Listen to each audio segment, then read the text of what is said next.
My daughter-in-law had been poisoning me for over a year. I discovered it one quiet December morning, sitting in my recliner with a blanket over my knees, pretending the pills were still working. Melissa thought I was half asleep when she leaned close to my son and whispered, "Once Christmas is over, we'll move her into Brookhaven. They have a private room waiting." Mark's voice trembled. "You're sure about this?" "It's Mom. She barely remembers her own name," Melissa said. "It's for her safety. And ours." I kept my eyes closed, steady breathing, the perfect fragile act. But inside me something burned, an old fire that never dies in a mother's heart. He thought I was gone. She thought the sedatives had erased me. But I'd been pretending for weeks. And what she didn't know was that I'd already stopped drinking her coffee. If you've ever smiled at someone who was quietly destroying you, you know that stillness that lives between rage and disbelief. I sat there, calm on the outside, but every beat of my heart whispered, "I know." It started the winter after Harold died. 42 years of marriage gone with one last breath, and my house felt too big for its silence. Melissa moved in to help. She took over the kitchen, the bills, even my doctor visits. First I was grateful. She made my coffee every morning, humming church songs the way my husband used to. But within months something changed. I'd sit down to read the morning paper and wake up hours later, head heavy, mouth dry. My memory slipped through my fingers like sand. Names, numbers, appointments, I'd forget them all. "Maybe it's grief," Melissa would say, touching my shoulder. "Or maybe it's time to rest, Mama Evelyn." At church, the pastor's wife hugged me gently. "We're praying for you." Melissa said, "You've been forgetting things." Forgetting things. That's what they all said. Even Mark began to treat me like a fading photograph. "Mom, she's only trying to help." So I let her. I let her help. I let her handle my mail, my medications, my pension. I let her turn my life into her stage. And I played the frail old woman who didn't know her lines anymore. But I noticed small details. White powder at the bottom of my mug. A bitter aftertaste that didn't belong to coffee. I noticed how she always insisted on making it herself. Then one morning in October I reached for the cup and spilled it. It slid off the counter and soaked the newspaper. For the first time in months I didn't drink it. By noon the fog in my head was gone.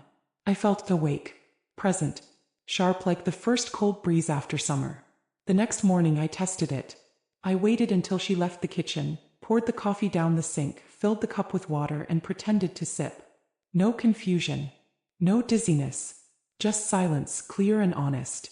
That's when I knew. It wasn't age, it wasn't grief. It was her.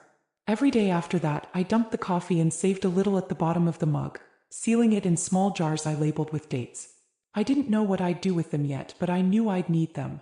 I played along with her stories, even as she whispered to my son that I'd left the stove on again, or wandered the neighborhood at night. Lies, all of them. She was building a case. One signature, one whispered rumor at a time. And my house, the one Harold and I built, the one now worth nearly $900,000, was her prize. But she'd made one mistake. He thought I was weak. So I started collecting the truth. I called an old friend, Dr. Miller, the same doctor who'd treated Harold. I told him I wanted my blood tested privately. When the results came back, his voice trembled. "Evelyn, there's a sedative in your system. Enough to mimic dementia. Zolpidem. The same medication Melissa used for her anxiety." I remember staring at that report until the letters blurred. My own daughter-in-law had been drugging me. That night, I sat in the dark with Harold's old reading lamp, the jars of coffee lined up beside me. I thought about all the nights she smiled while serving me poison, and I made a quiet promise to myself. I wasn't going to shout. I wasn't going to run. I was going to let her dig her own grave, and I'd hand her the shovel. The next morning, I hid a tiny voice recorder inside my cardigan pocket. When she brought my coffee, I smiled. "You're an angel, Melissa." She smiled back. "You need your rest, Mama Evelyn." Later, while she thought I was napping, I heard her on the phone. "Yes, after Christmas. She'll be at Brookhaven by New Year's. Once she signs the deed, we're done." Her words slid across the room like poisoned smoke. I kept still, my hand over my heart, recording every syllable. Because the first rule of quiet justice is simple. Never warn a liar they've been caught. If you're still here listening to my voice, take a breath. If this story already sounds too familiar, hit subscribe so you never miss what came next, and comment justice so I know you're still standing with me. The next morning, I sat at the kitchen table while Melissa hummed and made my coffee like nothing had changed. She moved around my kitchen like she owned it, measured sugar, stirred cream, hummed louder, and smiled that fake smile I once thought was kindness. I watched her hand shake a little when she poured it into my mug. She wasn't nervous yet. Not yet. I pretended to take a sip. Warm, bitter, familiar. The kind of taste you learn to lie about. "Thank you, dear," I said softly. She smiled, patted my shoulder, and left to make a call. Her voice drifted from the next room. "She's getting worse. I swear, some days she doesn't even know who I am." I stared at the coffee, wondering how long she'd been saying those words. To my neighbors, to my son, to whoever would listen. Later that afternoon, I saw Mrs. Green from next door at the mailbox. He gave me that gentle smile people use for the dying. "We're all praying for you, Miss Evelyn," she said. "Melissa told us you've been struggling." Struggling. That word stuck like a splinter in my heart. I smiled back. "Oh, I'm managing, dear. Just tired sometimes." She nodded, pity in her eyes. It was the same look people gave my students when they repeated a grade. That's when I realized Melissa wasn't just drugging me. She was rewriting me, turning me into a story only she could control. By the time Mark came home from work, the story was complete. He sat beside me, eyes full of worry. "Mom, Melissa told me you left the oven on again." "No," I said quietly. "I didn't." He looked at me like a child looking at a ghost. "She's just worried about you." Worried. Another soft word for control. I wanted to scream, but I didn't. Dad, I smiled. "Maybe she's right, sweetheart." He nodded and kissed my forehead. "Melissa's going to handle your bills, just until you feel better." "Of course," I whispered. And that night, I wrote every detail down in Harold's old notebook. Date, time, what she said, who she told. My proof was starting to grow. Days passed and Melissa grew bolder. She started collecting my mail, just to help. My pension statements, my prescriptions, everything went through her hands first. Even the church envelopes stopped coming to me. She said I didn't need to tithe anymore. The first time I caught her lying about my checkbook, she laughed. "Oh, Mama Evelyn, you must have forgotten again." Forgotten.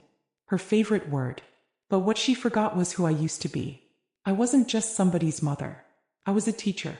I'd spent 30 years studying liars in children's eyes, and another 40 watching adults do it better. So I played along. I signed what she wanted. I smiled when she whispered about memory loss. And I kept collecting proof. One night, I walked into the kitchen and saw her at my counter, phone in one hand, pill bottle in the other. "Yes, the doctor agreed," she whispered. "Power of attorney by January. After that, the house is ours." The house. The home Harold built with his own hands.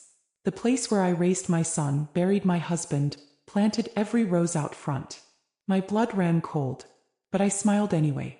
She couldn't see me from where she stood. She couldn't hear my heart break. That night, I took the small recorder from my pocket and pressed play. Her voice filled the room again. "After Christmas. Once she signs the papers, we're done." It was all there. The poison, the plan, the patience. I hid the recorder under a pile of quilts in my bedroom. Then I called Dr. Miller and told him I needed another test. This time for something stronger. He agreed to meet me quietly after hours. That test would tell me everything. And when the truth came back, I wasn't going to yell. I was going to wait. Wait until she told the same lies one time too many. Because sometimes the most dangerous thing you can do to a liar is nothing at all. If you've ever kept quiet just to gather proof, subscribe now and comment "I understand" below. You'll want to hear what happened when the results came in. 2 days later, I sat in Dr. Miller's office, coat buttoned up tight, heart pounding against my ribs like it wanted to confess before I did. He laid a folder on the desk. His eyes told me everything before his mouth could. "Evelyn," he said quietly, "your blood work shows high traces of zolpidem. You've been ingesting it regularly." I took a breath. "So, I'm not losing my mind." He shook his head. "No, ma'am. Someone's been drugging you." I stared at that folder like it was a mirror showing me the last 12 months of my life. Every dizzy morning, every missed word, every pitying smile, it all pointed back to one person. When I left his office, Savannah felt colder. Even the air around the live oaks seemed heavy, like the city itself knew a secret. I drove straight to the pharmacy, bought a pack of small glass jars, a notepad, and a voice recorder. The cashier smiled politely, but I could barely hear her. All I heard was my own heartbeat saying, "Keep calm. Be smart." Back home, Melissa greeted me at the door. "Where have you been, Mama Evelyn?" I smiled. "Just a little errand, dear." She didn't need to know what kind. That evening, I waited until she fell asleep on the couch. Then I took the coffee grounds from the trash, scraped the residue into a jar, sealed it tight, and wrote the date. Jar 1. The next morning I did the same. Jar 2. By the end of the week I had 7. Each one proof that I hadn't lost my mind. I'd been losing my freedom one sip at a time. But evidence alone wouldn't be enough. I needed her voice, her words, her lies. So I placed the recorder under my shawl every morning and sat perfectly still while she made my coffee. It didn't take long. She loved to talk on the phone. Loved to sound busy, important, in control. That Friday, her voice floated in from the kitchen. "Yes, the paperwork's ready. Brookhaven said they'll hold the room until January 2nd. Pause. Of course Mark doesn't know. He thinks it's just for Mom's safety. Once she's in, we'll take care of the deed." The deed. That word cut through me sharper than any knife. When she came to bring me my mug, I smiled. "You're such a blessing, Melissa." She smiled back, her eyes sweet and empty. "Anything for you, Mama Evelyn." But the recorder caught every word that came next after she left the room. "She's too far gone to fight us," she whispered to whoever was on the line. "Once she's moved, everything transfers." That night, I sat by the window watching the streetlights glow on the wet pavement. I thought of Harold, of the porch swing we'd painted together, of how he used to say, "Evelyn, never argue with people who lie. Just wait, they'll argue with themselves soon enough." So that became my plan. I wouldn't argue. I would wait. Wait until her lies wrapped tight enough to choke her. The next morning, I called an old friend from church, Samuel, a retired detective. I told him I needed advice. I didn't say what for, not yet. He said, "Meet me Sunday after service. Bring what you have." Sunday came. I sat through the sermon in the back pew, trying to focus on the words. But all I could hear was Melissa's laughter from the choir loft. She sang like a saint, and every note made my skin crawl. After service, I handed Samuel a small envelope. Inside were 3 recordings and a photo of the white powder residue. He listened to one right there in the parking lot, eyes narrowing with every second. "Evelyn, this is bad," he said. "Real bad. You could have died." "I know," I whispered, "but I'm not dead yet. I need to finish this my way." He nodded slowly. "Then promise me you'll call when it's time." I promised. When I got home, Melissa was at the dining table with Mark, stacks of papers between them. "Oh, there you are," she said brightly. "We were just talking about updating your insurance." Her smile didn't reach her eyes. I smiled back, pretending not to notice the pen she tried to hand me. I didn't sign anything. But that night, I pulled Harold's old safe from under the bed and locked away every piece of evidence. The jars, the test results, the recordings, because soon I'd need them all. The next few days I played my part perfectly. I let her lead me into the doctor's office, pretending to forget the way. I let her tell the doctor I'd become paranoid. I even let her squeeze my hand like she cared. But when she leaned in close and said, "You see, doctor, she gets confused easily," I turned to her, slow and steady, and smiled. "Yes, dear," I said, "but some things I remember just fine." She blinked, confused for a moment, then smiled back. She thought she was still winning. She had no idea she'd already lost. Because when the truth is on your side, time becomes your ally. And I was just getting started. If you're still here, don't stop now. Subscribe so you don't miss how I turned her own lies against her. And comment justice, if you've ever been quiet when silence was your sharpest weapon. The next morning, I woke up before the sun. The house was quiet, the kind of quiet that tells you something is about to happen. Melissa was still asleep, but I could hear her soft snore from the guest room down the hall. I sat on the edge of my bed looking at Harold's photo on the dresser.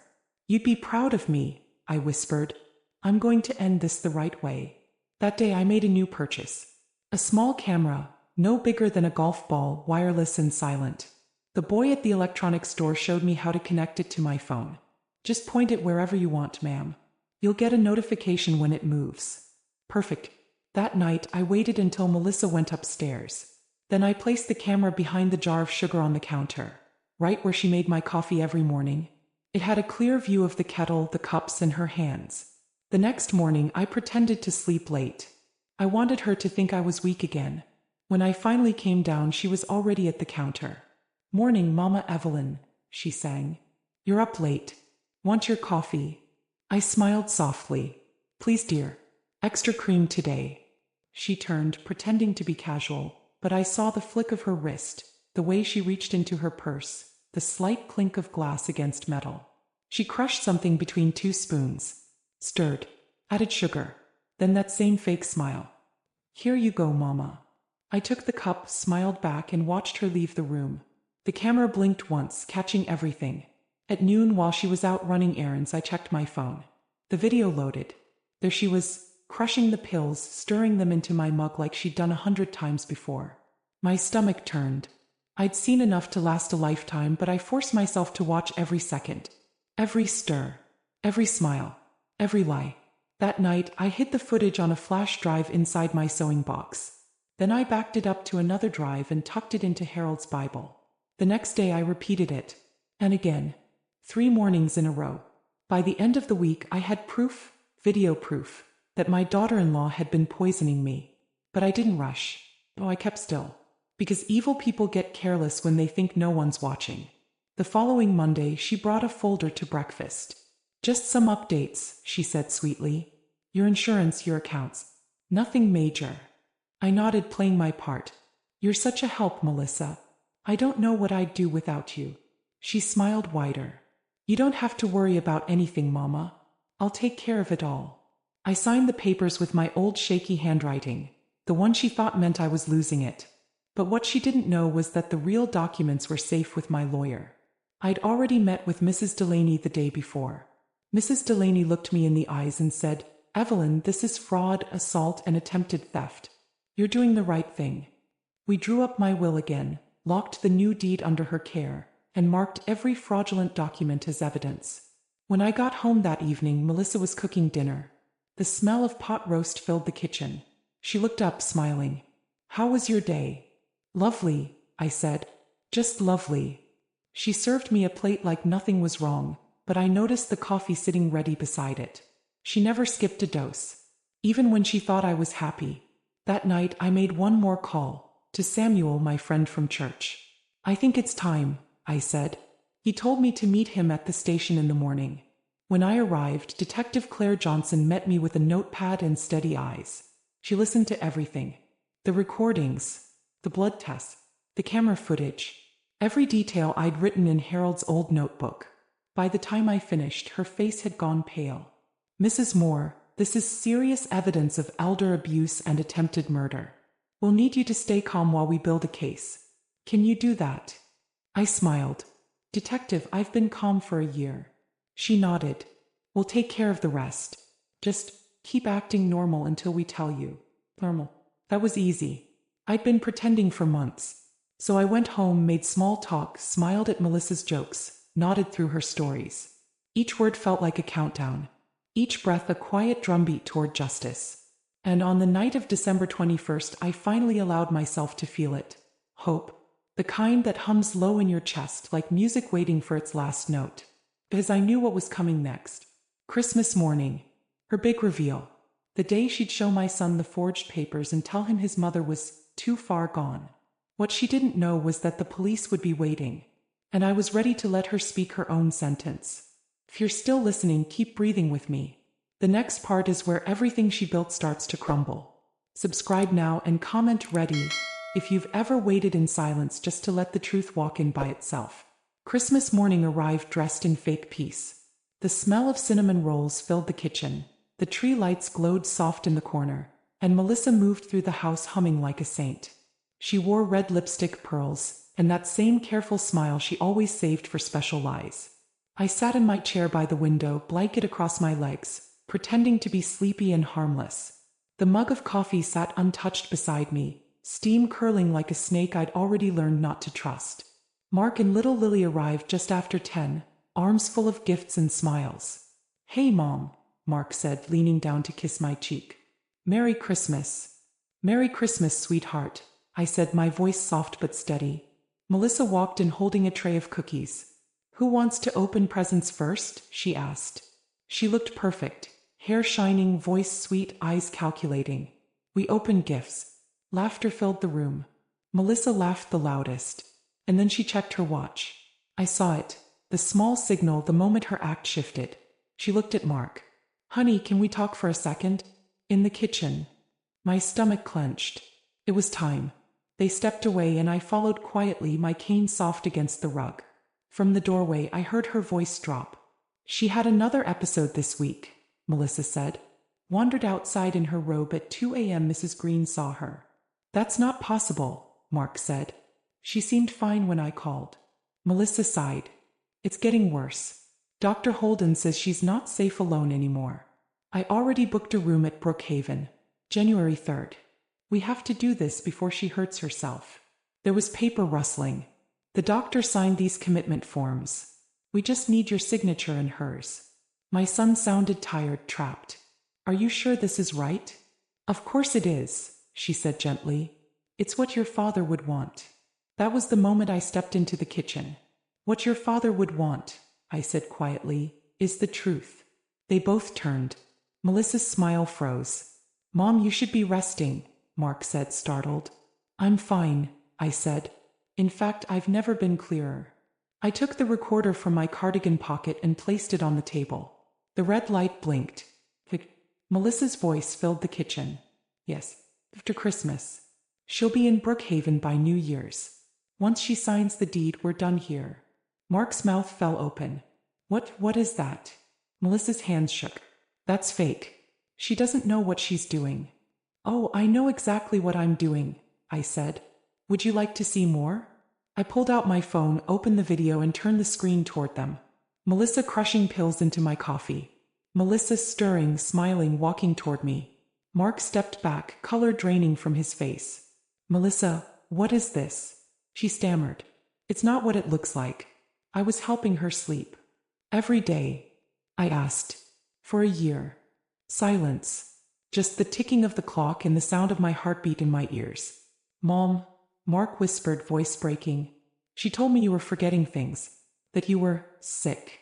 She needed me confused, I said. She needed you to believe it. Then came the sound that broke the air in half. A knock at the door. 3 steady knocks. Melissa turned pale. Mark opened the door and Detective Johnson stepped in with 2 officers. Melissa Moore? The detective said firmly. We have a warrant for your arrest. Melissa's voice cracked. This is a mistake. I'm her caregiver. The detective raised a brow. We have recordings, medical reports, and video evidence. You're under arrest for elder abuse, fraud, and attempted involuntary commitment.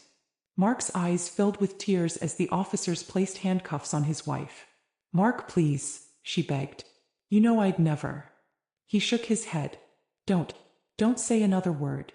Lily stood in the doorway, clutching her new doll, eyes wide. Daddy, why are they taking Mommy? Mark knelt, tears spilling. Because sometimes people do bad things, sweetheart. Even people we love. As they led Melissa outside, she turned to me one last time. You'll regret this, she hissed.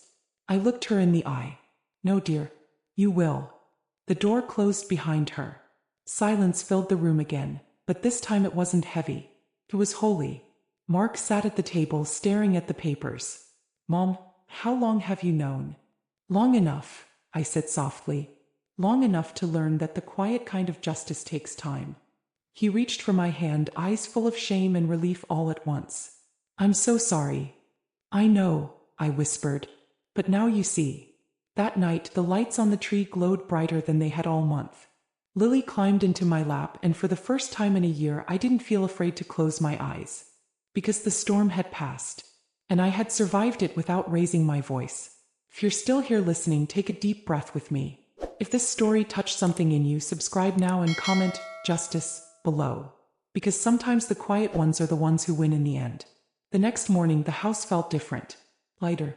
Still quiet, but not the kind that hides danger anymore. It was the kind that lets you breathe again. I sat by the kitchen window, the same spot where I'd been poisoned for over a year. The light spilled across the counter, soft and forgiving. The coffee pot sat untouched. I'd stopped drinking coffee altogether. Some habits don't deserve a second chance. Mark came downstairs looking like a man who hadn't slept. He poured himself a glass of water, not saying a word. Then he turned to me. "Mom," he said, voice heavy, "I filed for divorce." I nodded slowly. "I know that wasn't easy." He looked at me, eyes wet. "I just can't believe I didn't see it." "People don't see what they're not looking for," I said gently. "And love makes us blind in the kindest ways." He sat down beside me, elbows on the table. "The police said they found evidence in her laptop. Bank transfers, house listings, fake medical reports." I nodded. "She planned it all down to the day." He shook his head. "I just don't understand why." "Because greed is patient," I whispered. "And so was she." Lily came running in then, all curls and giggles, clutching a crayon drawing. "Grandma, I made us a new family picture. Me, you and Daddy." I smiled, holding back tears. "That's perfect, baby." For the first time in months, laughter filled my kitchen again. Real laughter. Later that week, Detective Johnson came by with paperwork. "Mrs. Moore," she said, "the investigation's closed. Melissa will face trial. Multiple charges: elder abuse, fraud, and attempted murder." I nodded. "How long could she serve?" 3 to 7 years, depending on the judge." I exhaled. 3 years of peace is more than I've had in a while."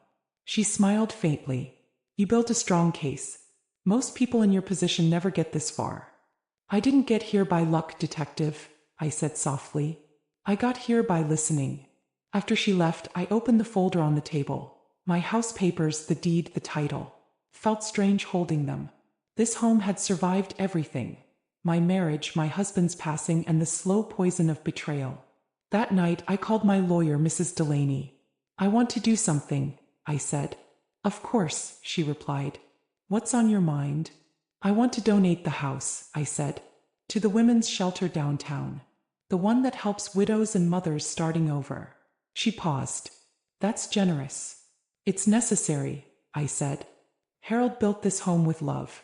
I want that love to keep someone else safe now." 2 weeks later, the papers were signed. The house became part of the Willow Haven Foundation, a safe place for women escaping abuse or loneliness. When I handed the keys to the shelter director, she hugged me tightly. "Thank you, Mrs. Moore. You're giving people a second chance." I smiled. That's all I ever wanted, to make something good out of what was meant to destroy me. I moved into a senior community on the edge of town. Small apartment, bright windows, friendly faces. They call it Golden Pines. I call it peace. Every morning I walk the garden path with Lily when Mark brings her to visit. We plant roses together, the same kind Harold once grew. Sometimes she asks, "Grandma, do you miss the old house?" And I tell her the truth. "No, baby. I carried the good parts with me." At night, I sit by the window and watch the moon rise over the pines. Sometimes I think about Melissa. She'll get out someday. And I don't wish her harm. I just hope she finally understands what she traded for greed. Because what she wanted was everything I had. What she lost was everything she'll never have again. Peace, trust, and a family that truly loved her. I once thought revenge meant anger. Now I know better. The sweetest revenge is living well, surrounded by people who mean it when they say they care. So if you're listening to this right now, remember, justice doesn't always shout. Sometimes it just whispers. And when it finally comes, it sounds a lot like peace. If this story stayed with you, subscribe before you scroll and comment "Quiet Justice" below. Because sometimes that's all it takes for the truth to find its voice.